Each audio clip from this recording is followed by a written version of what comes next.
ay rated SPG. Striktong patnubay at gabay ng magulang ang kailangan. Maaaring may masiselang tema, lengguwahe, karahasan, sexual, horror o droga na hindi angkop.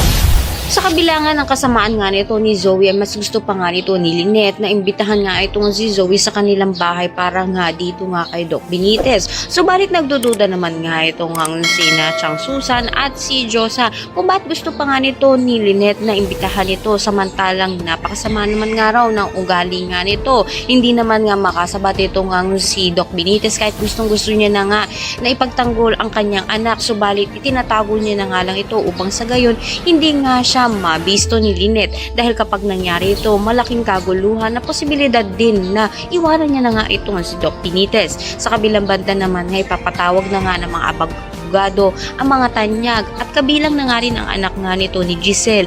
Magkakaharap nga muli sila dito, subalit dededmahin nga siya nito ni Justine.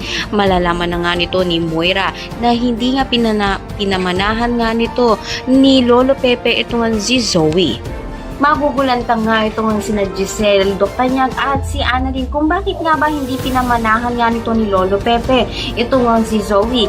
Kukutuban na nga kaya sila na may kinalaman nga itong si Zoe, kaya naman nga hindi na pinamanahan nga nito ni Lolo Pepe itong si Zoe at matungklasan na nga nila na hindi naman ito tunay na ako. Lahat na yan abang natin.